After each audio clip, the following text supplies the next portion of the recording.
आइए श्याम प्रेमियों, आज एक ऐसे भगत की कहानी सुनाते हैं जो अपने व्यापार में इतना लीन था कि उसे दिन दुनिया की कोई खबर नहीं थी। उसे सिर्फ पैसा पैसा और सिर्फ पैसे के बारे में चिंता थी। उसके घर वाले, उसके परिवार वाले सारे परेशान थे कि सेठ कभी कहीं नहीं जाता, सुबह से लेकर रात तक हर समय पैसे में ही लिपटा रहता है। बहुत दिनों से उसके इष्ट मित्र उसे कहते थे कि तुम हमारे साथ कहीं चलो, अपने बच्चों को लेकर चलो, लेकिन सेठ कहता इसके लिए काफी समय पड़ा है, अभी मुझे सिर्फ पैसा कमाना है। लेकिन एक दिन कुछ मित्रों ने बहुत जोर दिया कि 2 दिन की छुट्टियां हैं, हम खाटू श्याम जी के दरबार में जा रहे हैं, पूरे परिवार को साथ लेकर हमारे साथ चलो। और सेठ उनको ये बात मना नहीं कर पाया और बिना मन के वो उन परिवार वालों और इष्ट मित्रों के साथ खाटू के लिए रवाना हो गया। रास्ते भर वो अपने व्यापार की बातें करता रहा। उसे खाटू जाने की जरा भी इच्छा नहीं थी। लेकिन जब खाटू पहुंचा और बाबा श्याम के मंदिर में पहुंचा और जब बाबा से नजरें मिली, उसके होश उड़ गए। सेठ के परिवार वाले सारे दर्शन करके बाहर आ गए। वो सिर्फ 1 मिनट के लिए मंदिर में आया, लेकिन घंटों तक बाबा के दरबार में खड़ा रह गया। उसको होश नहीं रहा और वो बाबा की तरफ देखकर आंखें बंद करके आंसुओं की धार बहती रही और वो बाबा से मन ही मन बातें करता रहा। जब परिवार वालों ने उसे कहा कि अब चलना है, तो सेठ ने बाबा से कहा, प्रभु मुझे अब हर महीने 11 को अपने दरबार में बुलाओ। और ये कह करके वो बाबा के दरबार से वापस अपने घर को आ गया। 15 दिन बाद 11 आई। सेठ बहुत से लोगों को लेकर अपने साथ बाबा के दरबार में गया। ऐसे हर 11 को वो खाटू जाने लगे। लेकिन एक दिन जैसे ही वो सुबह 11 को घर से निकलने लगा, मुनीम ने कहा, सेठ जी कहाँ जा रहे हो? सेठ ने कहा, अरे मुनीम तुझे पता नहीं, आज 11 है, मुझे खाटू धाम जाना है। मुनीम ने कहा, सेठ जी आपको पता नहीं, आज बाहर के कुछ व्यापारी आने वाले हैं, लाखों का सौदा होने वाला है और वो व्यापारी आज रात को वापस इंडिया के बाहर चले जाएंगे। आपके पास तो मौका है, आप 11 की जगह मावस को खाटू चले जाना। सेठ के मन में ये आया कि हाँ, इसमें क्या फर्क पड़ता है, आज यहाँ व्यापार कर लेता हूँ, सौदा कर लेता हूँ, मैं खाटू मावस को चला जाऊँगा। और सेठ उस दिन खाटू नहीं जा पाया। 11 निकल गई, मावस आई, मावस को फिर कोई व्यापारी आ गया। उसके बाद फिर पूर्णिमा आई, फिर कोई व्यापारी आ गया और इसी तरह सेठ व्यापार में फिर उलझ गया।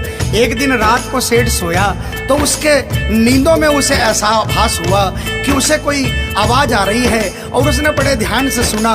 उसे लगा खाटू वाले श्याम बाबा उसे कह रहे हैं, वाह रे सेठ, मैंने तो सोचा था कि मेरे दरबार में कोई बहुत बड़ा भूला भटका भगत आया है, लेकिन मुझे क्या पता था कि कोई भगत नहीं, एक सौदागर आया है और मुझसे सौदा करके चला गया। आज तू अपने घर में, अपने व्यापार में खूब खुश है, तू वहीं पर खुश रहे। और ऐसा कहकर वो आवाज बंद हो गई। सेठ की आंखें खुली, उसके मन में ग्लानि हो गई। उसने सोचा कि मैं आज ही खाटू धाम जाऊंगा और वो जैसे ही खाटू के लिए निकला, रास्ते में एक्सीडेंट हो गया। सेठ की दोनों टांगे रह गई। अब सेठ अपने पैरों पर खड़ा नहीं हो पाया और उसके मन की मन में ही रह गई। सेठ बहुत तड़पता रहा। एक दिन सेठ अपने घर के दरवाजे पर बैठा, आंसू बहा रहा कि मेरा बुलावा क्यों नहीं आ रहा, मैंने इतनी बड़ी गलती करी, मुझे बाबा के दरबार से इतनी दूरी क्यों हो गई। इतने में उसके घर के सामने से एक डाकिया निकला। सेठ ने डाकिया को आवाज लगाई और कहा, ए डाकिया, तुम तो कलकत्ता, दिल्ली, बम्बई भक्तों का संदेशा लेकर जाते हो, लोगों के चिट्ठियां पहुंचाते हो। आज मेरी एक चिट्ठी, मेरा एक संदेशा मेरे खाटू वाले श्याम बाबा के दरबार में क्या पहुंचा दोगे? डाकिया ने कहा, सेठ मैं तो आजकल खाली रहता हूँ, जब से इंटरनेट का जमाना आया है लोग ईमेल पर ही चैटिंग कर लेते हैं, बताओ तुम्हारा क्या संदेशा है और कहाँ पहुँचाना है। और ऐसे डाकिया ने सेठ से कहा और सेठ ने डाकिया से कहा।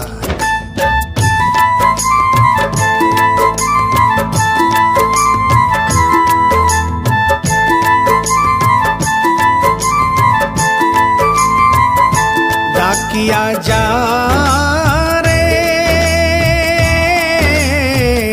श्याम ने संदेशो दीजे, श्याम ने जाए तो कह दीजे, भगत थार दर्शन न तरसे। डाकिया जा रे।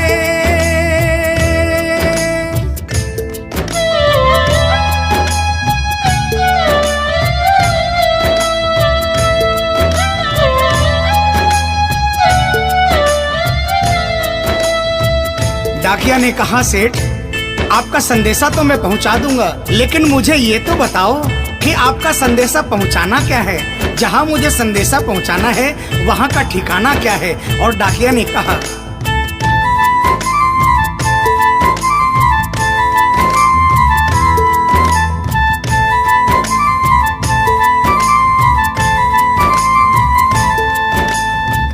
कौन से गांव थारो शाम बस्यो है, इतनो माने बता दे सेवक रे।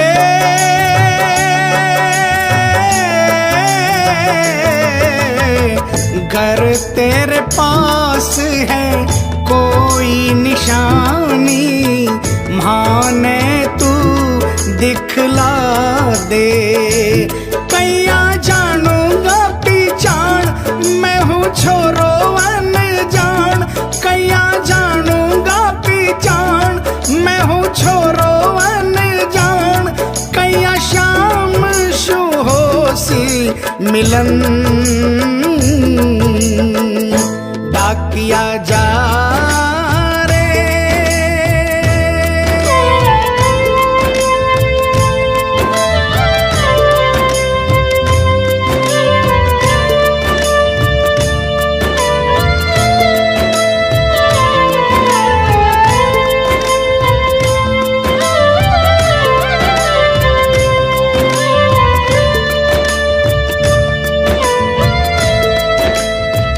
सेठ ने कहा, डाकिया मैं तुझे जिस जगह का ठिकाना बता रहा हूँ वहाँ ऐसा दरबार है जहाँ जो एक बार जाता है वो वहीं का हो जाता है। उस दरबार की खासियत है जो वहाँ पर पहली बार जाता है उसके काम बन जाते हैं। सुन वहाँ का ठिकाना क्या है।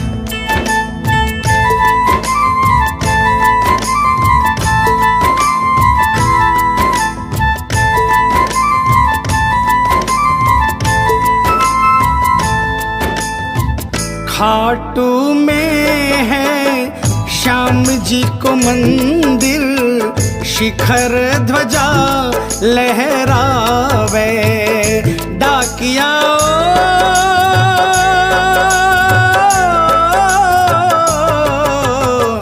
जोड़ी पर हनुमान बिराजे, सेवक चंवर ढुलावे।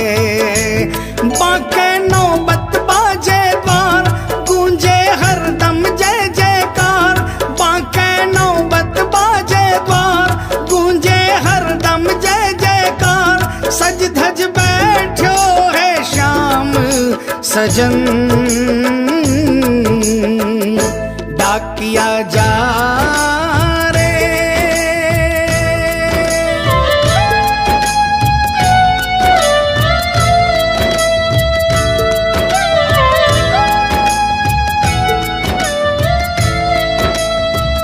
डाकिया सेठ जी के यहाँ से निकल जाता है और वो खाटू धाम के लिए प्रस्थान करता है। धीरे धीरे वो खाटू पहुँचता है और खाटू पहुंचकर बाबा के मंदिर का पता करता है और मंदिर के नीचे पहुंचकर वो पहले प्रणाम करता है और बाबा के मंदिर की 13 सीढ़ी चढ़ता है। और वो बाबा के सामने पहुंचकर बाबा की तरफ नहीं देखता, पहले अपने झोले में से वो सेठ की चिट्ठी निकालता है और चिट्ठी निकाल के पढ़ने लगता है।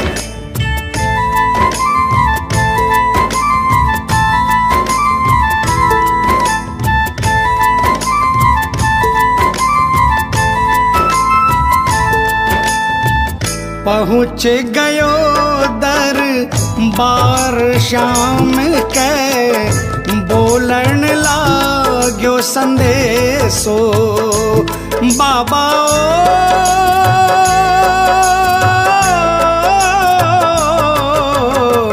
बन बैठो कद श्याम दीवानो, कुछ ना रयो अंदेशो।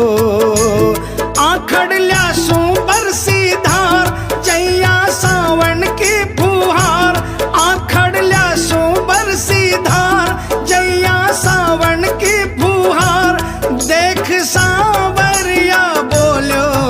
वचन, डाकिया जा रे।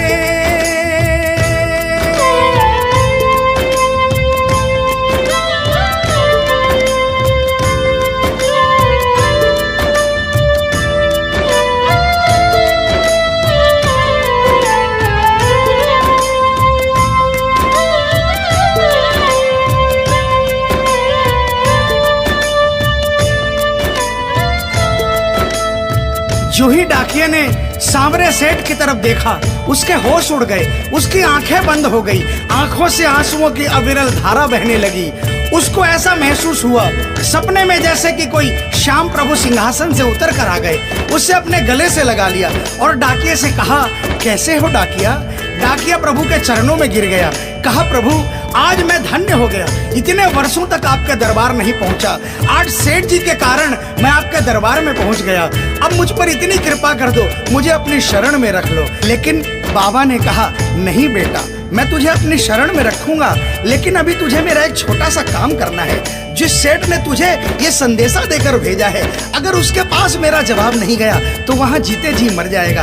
तू मेरा एक छोटा सा काम कर दे, वापसी संदेशा तू उस सेठ को जाकर दे दे। और बाबा ने कहा,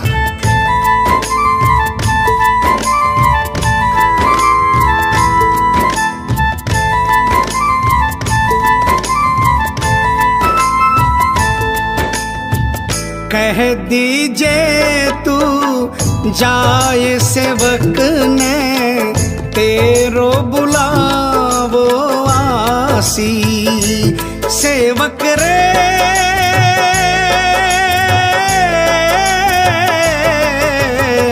सबकी आस पुराऊं तो तू कैया रह पासी। तेरी सारी जानू बात पूरी करशू मन की आस, तेरी सारी जानू बात पूरी करशू मन की आस। पर बढ़ा मेरे कानी कदम डाकिया जा रे। संदेशो सेवक ने दीजे, सेवकिया राह तेरी निरखे। संदेशो सेवक ने दीजे, सेवकिया राह तेरी निरखे। सेवक संदेश ने तरसे डाकिया जा रे।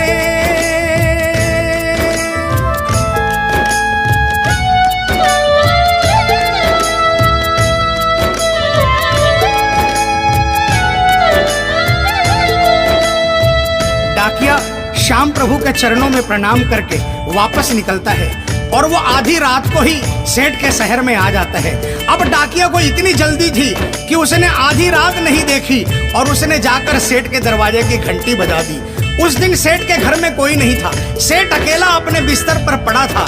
जैसे ही घंटी की आवाज आई उसको लगा कि बाबा का संदेशा आ गया, लेकिन सेठ मजबूर था, वो उठना चाहा लेकिन उठ नहीं पा रहा था। लेकिन अचानक उसने जोरदार जयकार लगाई, हारे के सहारे की। और जैसे ही आवाज आई सेठ के घर में करिश्मा हो गया। सेठ अपने पांव पर खड़ा हो गया, दौड़ कर गया और उसने जाकर दरवाजा खोला। सामने देखा डाकिया खड़ा है। सेठ डाकिया के चरणों में गिर गया और कहने लगा, डाकिया जल्दी बताओ मेरे बाबा ने क्या संदेशा भिजवाया है। और डाकिया ने चिट्ठी निकाली और बाबा के भगत की चिट्ठी का संदेशा निकालकर सेठ के हाथों में थमा दिया। सेठ ने जैसे ही चिट्ठी देखी वो झूम झूम कर नाच नाच कर गाने लगा, आ आ आ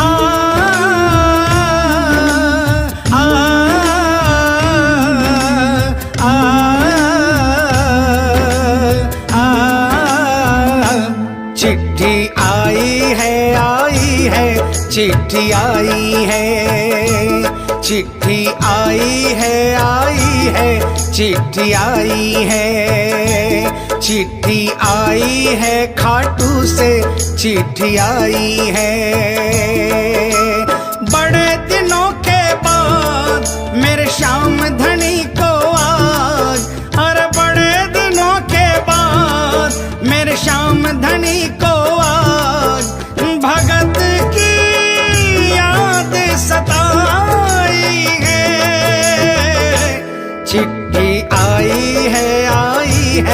चिट्ठी आई है, ओ चिट्ठी आई है, चिट्ठी आई है। सेठ ने वो चिट्ठी वापस डाकिया को थमा दी और कहा, डाकिया आप तो स्वयं बाबा से मिलकर आए हो, इसलिए बाबा का संदेशा अपने मुखारबिंद से मुझे सुनाओ।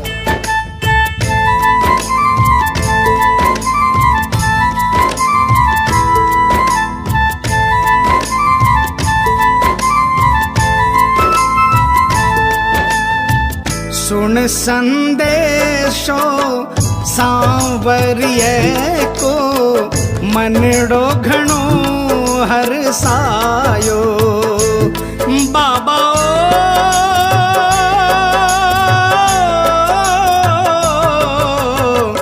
बंध गया पाँव में घूघरिया सा, मन को मोरियो गायो। म्हारो श्याम बड़ो दिलदार, हो जाओ लेवन ने तैयार। म्हारो श्याम बड़ो दिलदार, हो जाओ लेवन ने तैयार। महिमा गावे है कमल किशन, क्या किया जा। आप सभी श्याम प्रेमियों से जो कभी खाटू नहीं गए, जिन्होंने बाबा का नाम सुना है और जिन्होंने नहीं सुना, उन सबसे निवेदन, जो कभी खाटू नहीं गए वो एक बार हमारे बाबा श्याम के दरबार में पहुंचिए। ये वो दरबार है जहां हारे हुए को जीत मिलती है, जहां लोग हार कर आते हैं लेकिन हार कर वापस नहीं जाते, जहां हर हारे का सहारा होता है। चाहे कैसा भी कोई क्यों ना आता हो, बाबा श्याम हर आने वाले को गले लगाता है, उसको काम पूर्ण करता है और उसे खुशहाल करके अपने घर को भेजता है। बोल खाटू नरेश की, बोल हारे के सहारे की।